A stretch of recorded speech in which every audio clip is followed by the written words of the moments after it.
여러분들 이번 문제 딱 보니까 문제 보니까 내용과 부합하냐 안 하냐 그죠?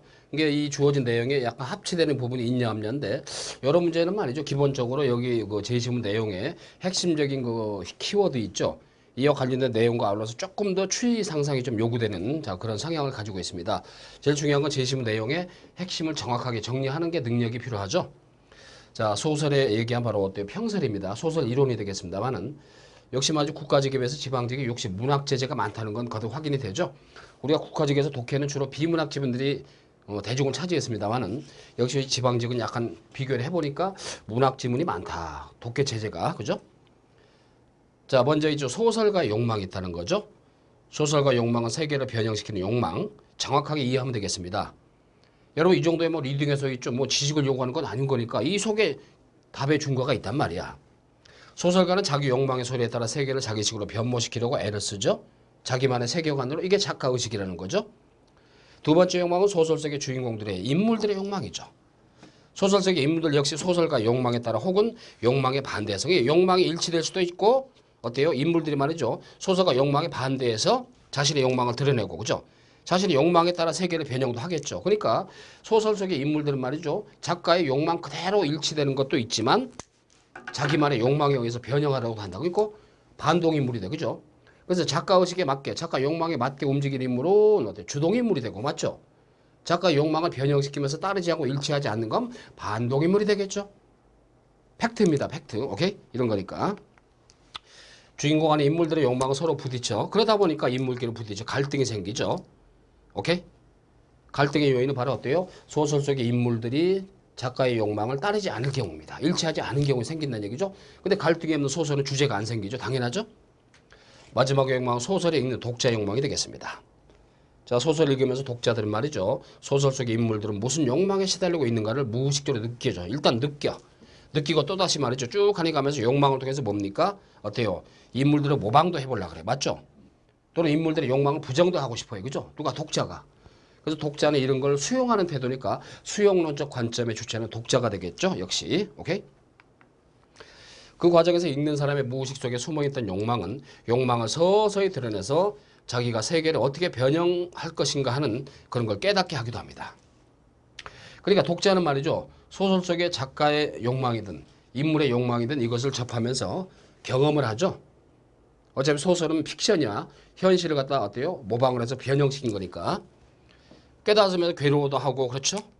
인물들이 왜 즐거워하는가 고민도 하게 되고 느껴보기도 하고 그렇죠. 그러면서 독자는 자기의 욕망을 자 드러내는 양식이 바로 소설이다. 그래서 소설에 있는 욕망의 세 갈래를 언급을 잘 해주고 있습니다. 맞죠?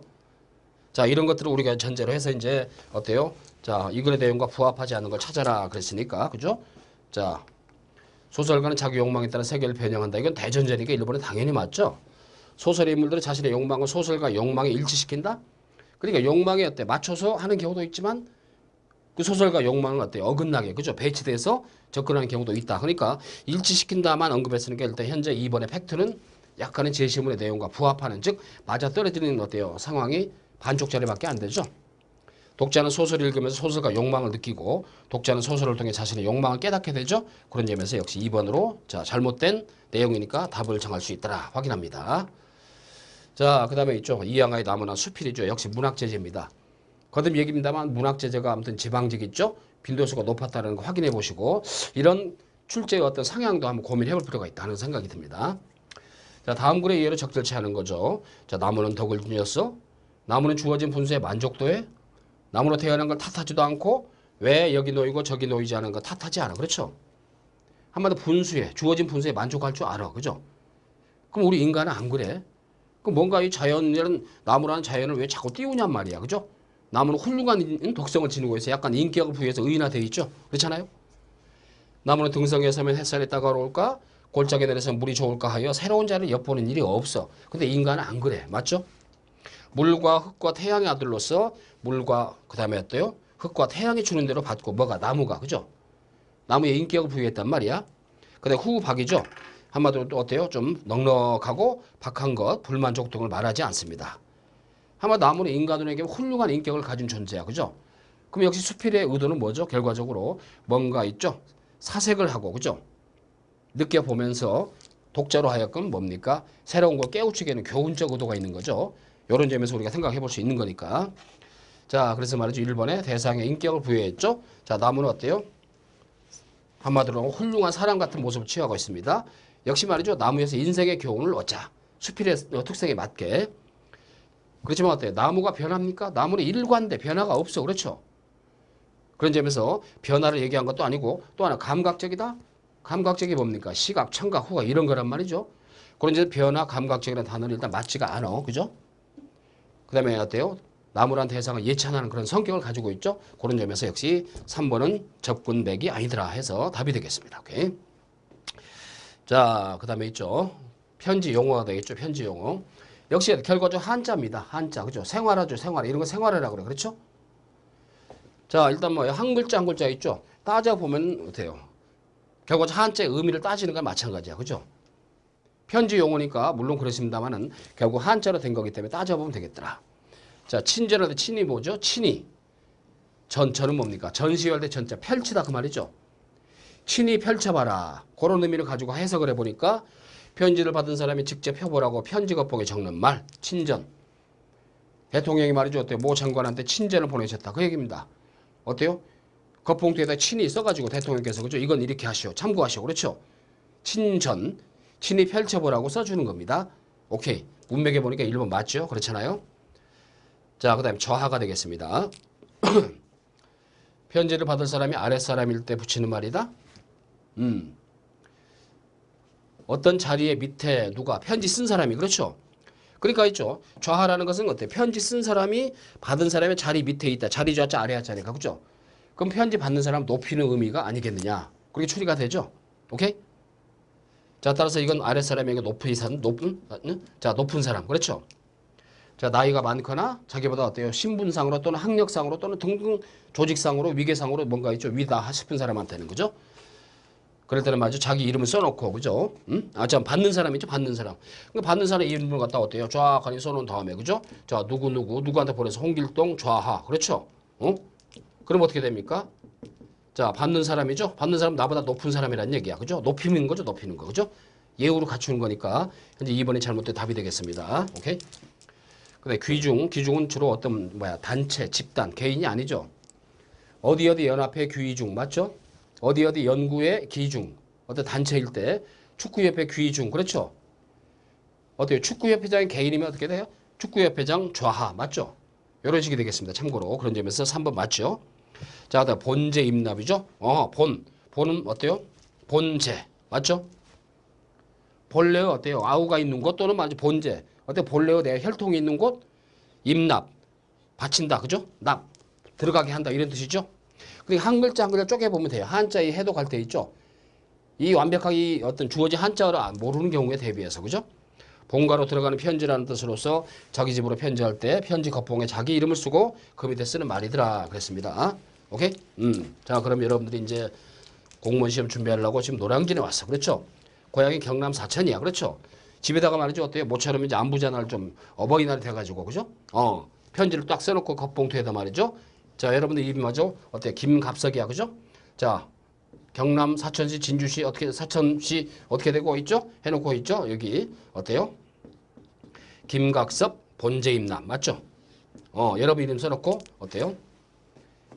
김각석의 어때 본집으로 가는 편지다. 이런 식으로 본제임납이 되겠습니다. 참고로 또 이런 어휘는 생활로서 알아두면 굉장히 도움이 있고 좀 쓸모가 있죠. 좀 제대로 배웠구나. 그죠? 더군다나 이제 공문서 같은 거 직접 어때요? 우송을 해야 되는 경우가 있잖아. 그죠? 어느 단체에 어느 개인에 그렇죠? 공무원으로서 직무를 수행할 때 필요한 거기 때문에 생활어로서 익혀라. 그죠? 이런 것들은 필요합니다. 좌안에 역시 말이죠. 아까 얘기했죠. 편지 글에서 받은 사람을 높이는 경우죠. 자기를 낮추는 겁니다. 맞죠? 오케이? 본제 임남은 자기 집에 편지를 붙일 때 겉범투에 자기 이름을 쓰고 그 밑에 쓰는 말이 되겠죠. 친전 또는 친피라 그러죠. 받는 사람이 손수 펴보기를 바라는 뜻에서 편지에 겉봉에 쓰는 말이고 귀중은 어때요? 어느 단체가 되겠습니다. 자, 다음에 여러분들이 조금 이제 좀 힘들어하고 이 고교 과정에서도 배우면서도 약간 애로가 있었던 역시 훈민정음이죠. 국가직에서 훈민정음이 안 나오는데 지방직 나왔단 말이죠. 자, 제자해줘. 글자를 만든다. 여러분들 훈민정음 하면 총 몇 글자입니까? 28자를 만들었죠? 자, 모음 11자하고 자음 11자입니다. 그렇죠? 17자 참. 한마디로 모음으로 있죠? 아, 으, 이 세 개가 기본음이야. 그렇죠? 요것이 말이죠. 어때요? 천지인. 맞죠? 하늘, 땅, 사람의 세 가지를 삼재라 그러죠? 우주의 원리입니다. 하늘은 둥그니까 아래야. 그죠? 지는 수평이니까 그죠? 사람은 직립으로 서 있죠. 이. 맞죠? 해서 있죠. 이런 것들이 바로 상형이 된 거죠. 상형. 오케이? 마찬가지로 자음 17자는 바로 뭡니까? 발음기관을 본뜬서 발음기관의 상형. 맞죠? 오케이? 어떤 형상을 본뜬다 해서 상형이 됩니다. 그러니까 발음기관을 본뜨니까 어때요? 자, 상형. 됐죠? 자, 그럼 이제 여러분들이 말이죠. 사실 이런 것들이 아마 포기하고 싶은 심정일 거야. 근데 훈민정 같은 거 체계적으로 정리해도 두루두루 쓸모가 많습니다. 그죠? 그래서 여러분들이 지방직이지만 또 국가직 같이 보통 보죠. 어쩔 수가 없습니다. 그죠? 국어에 대한 이제 근본을 갖다 이해해라. 그런 취지니까 말이죠. 자, 그래서 간단하게 요건 좀 정리 좀 표로 한번 해봅시다. 표로. 그죠? 자, 자음이니까 어차피 상설, 부상. 혀설자가 나와서 요것만 알아도, 아, 혀를 상, 본뜬 거구만. 맞죠? 요것만 알아도 서름이구나. 이해되죠? 여기까지 뭐라고 되잖아. 그죠? 굳이 한다면 있죠. 어때요? 자, 혀를 본뜬다. 부는 붙을 붙자. 이해되죠? 위에 붙어서 맞죠? 자, 그 다음에 악지형 그랬습니다만은 요 해석을 보니까 뭐라고 돼 있냐. 그죠? 굳이 해석을 따져보니까 자, 여기 나온 것처럼 어때요? 상설 뭐냐? 서름, 혀죠. 윗 잇몸에 혀를 붙여내는 소리다. 윗 잇몸에. 이해되죠? 윗 잇몸에.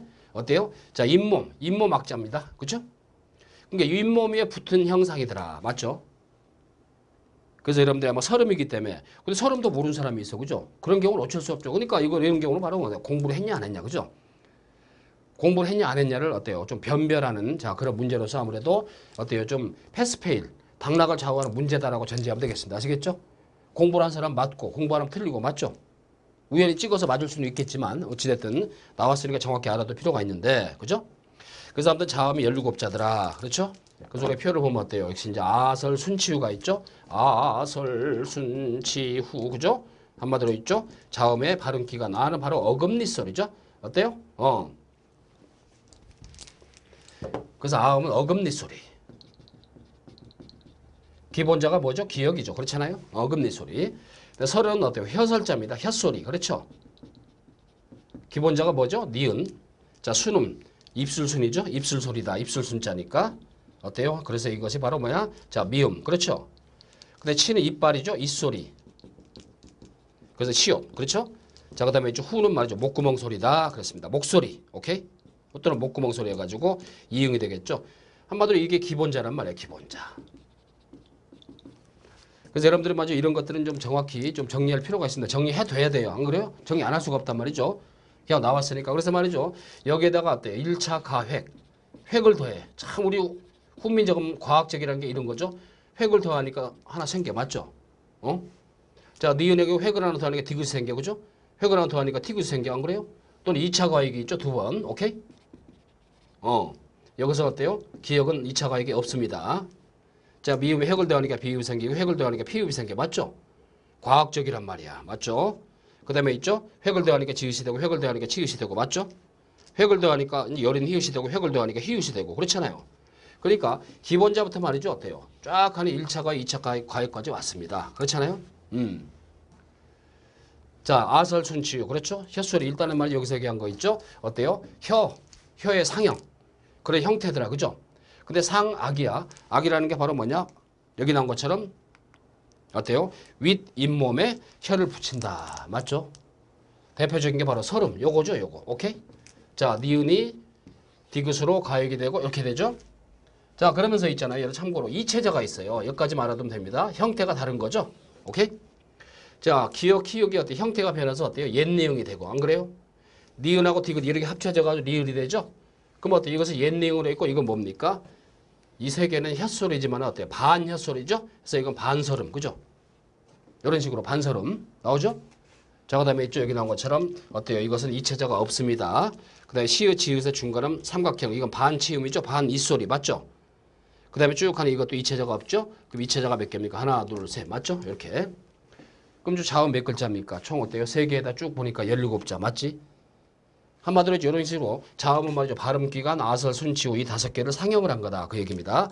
그래서 여기 해당하는 게 어때요? 여기 나오죠. 아설, 순치후, 음으로써 구분한다. 어때요? 17자 창제 과정, 자음 17자죠. 그래서 기본적으로 제시한 니은은 바로 상설, 부상, 악지형. 이 문제 나온 게 이겁니다. 그렇잖아요. 상설, 자, 어때요? 나온 것처럼 어때요? 자, 부상, 악지형. 그죠? 부상. 부는 붙다 그 말이죠. 상, 악. 어때요? 여기 나온 것처럼 어때요? 약간 뜻을 몰라도 말이죠. 이 잇몸에 혀를 붙여서 나는 소리가 되겠더라. 니은, 설음이 대표적이죠. 그 다음에 기역, 그죠? 자, 이것은 상설, 근폐, 후지형. 그 다음에 뚜벅이 있죠? 아음. 그 다음에 미음의 경우는 어때요? 순음, 맞죠? 시읒은 치음. 여기 나온 겁니다. 이게, 그죠? 상후, 목구멍이죠? 목구멍을 본뜬 거, 이빨을 본뜬 거, 상구. 그렇죠? 마찬가지로 입술, 맞죠? 등등. 다 외울 건 없어요. 그죠? 요 표현을 알아야 되니까. 자, 그런 점에서 있죠. 해당되는 거 보니까 맺고 역시 이게 되겠죠. 그렇잖아요. 기역은 아음 어금니 소리입니다. 그죠? 그 다음에 시옷의 경우는 뭡니까? 바로 뭐냐? 자, 순음, 자, 치음, 이빨 소리죠. 이응의 경우는 후음, 목구멍 소리들을 확인이 됩니다. 자, 어때요? 춤 보면 아까도 전제했습니다만 19번 때문에 아마 당락이 많이 갈리는 그런 거 아니겠느냐. 국가직보다는 오히려 말이죠. 지방직이 조금 더 메뉴도 다양하고 까칠까칠해서 있죠. 시험을 보는 입장에서는 좀 더 좀 어려울 수가 있는 그런 패턴이 되겠습니다. 지금 쭉 보니까 아마 이쪽 정리할 게 많죠. 아마 이런 점을 염두에 두시고 있죠. 생각을 좀 해봐야 된다는 걸 자, 강조를 드립니다. 이해되죠? 자, 확인하시고. 자, 봅시다, 이제. 자, 지방지 20번 문제 마지막 문제죠. 자, 여기에 들어갈 알맞은 걸 찾아라. 이거 뭐 특별히 판서가 필요 없는 그렇죠. 일단은 맞아 어때요? 중요한 거. 자, 들어갈 문맥적인 어휘만 찾으면 되는 거니까요. 자, 그 점을 염두에 두고 생각하면 되겠습니다. 오케이. 자, 말하기에 중요한 목적 중에 하나가 설명이죠. 설명은 청자가 모르는, 그죠? 사실을 알아듣기 쉽게 풀어서 한마디로 이해를 갖다 시키는 겁니다. 그죠? 우리가 알아낸 정보를 전달하거나 지식 체계를 쉽게 이해시키고자 하는 경우에 사용되는 게 설명이 되겠습니다. 그죠? 설명의 방법에는 지정과 정의와 뭐뭐와 뭐뭐, 그죠? 그다음 뭐뭐와 뭐뭐 예시가 있다. 그럼 기억 니은에 들어갈, 디귿에 들어갈 메뉴 생각해 보면 되겠죠? 오케이? 지정은 가장 단순한 설명의 방법으로 사물을 지적하는 거죠. 말 그대로. 정의는 어때요? 어떤 개념을 갖다 밝히는 거죠. definition, 본질을 밝히는 거죠. 어떤 대상을 파악하고자 할 때 대상을 적절히 나누거나 묶어서 정리하는데 하위 개념을 상위 개념으로 묶어가면서 자 봐요. 하위 개념을 상위 개념으로 묶어가면서 설명하는 게 뭐뭐요. 하위를 상위로. 그렇죠. 그 다음에 상위 개념, 하위 개념으로 나누어가는 게 뭐요. 그렇죠. 자, 뭐 어때요? 여러분이 우리가 이제 분류가 있고 이제 구분이 있는데 자, 일단 기억은 말이죠. 한마디 여기 나온 것처럼 있죠. 자, 어찌됐든 여기 나온 것처럼 하위를 상위로 묶어가는 거 기억입니다. 니은은 어때요? 상위를 하위로. 그렇죠. 그 다음에 차이점 이런 거 지적하는데 그죠? 디귿의 경우는 어때요? 유사점에 대해 설명하는 것이고 그 다음에 어때요? 리을은 차이점에 대해서. 맞죠? 자, 정리합니다. 일단 기억은 말이죠. 어때요? 기억은 하위에서 상위로, 니은은 상위에서 하위로. 그렇죠? 그 다음에 자, 디귿은 유사점, 리을은 차이점 이런 거니까. 그렇죠? 어때요? 자, 봅시다. 자, 분류는 말이죠. 분류는 하위를 상위로 묶어가는 거. 맞죠? 기준에 따라서. 구분의 기준이 없습니다. 그냥 상위를 하위로 쪼개가는 겁니다. 이해되죠? 다시 한번 분류는 기준에 따라서 있죠. 하위를 상위로 가는 것이고 구분은 기준이 없 상위를 하위로 가는 것이고 비교는 유사점을 대조는 차이점을. 이해되죠? 그렇게 순서대로 쫙 나가네. 그죠? 자, 그런 점에서 역시 어때요? 우리가 선택지를 3번으로 볼 수가 있죠. 다시 한번 분류는 어때요? 기준으로 상위에서 하위로. 그죠? 구분은 어때요? 하위에서 상위로. 그죠? 구분은 상위에서 하위로 간다. 다만 차이가 있다면 기준이 없다는 거. 그래서 분류는 기준이 있고 구분은 기준이 없습니다. 비교는 유사점, 대조는 차이점. 자, 우리가 말이죠. 여러 가지 쭉 봤습니다. 어때요? 지금까지 봤는데 2013년도 9급, 그죠? 국가직이든 그 다음에 지방직이든 간에 나름대로는 여러분들 공부를 좀 제대로, 그죠? 하기를 요하고 있다는 부분이냐. 물론 일부는 감각적으로 풀 수도 있죠. 어쨌든 여러분들 말이죠. 이런 유형별 분석을 했는데 거듭 강조합니다만은 이 문제가 그대로 나오는 게 아니죠. 유형이 나온다는 거. 이런 거 전제하고 우리 공무원 형설책 있죠. 잘 활용하면서 아무튼 만점을 맞도록 합시다. 오케이? 자, 여기까지입니다.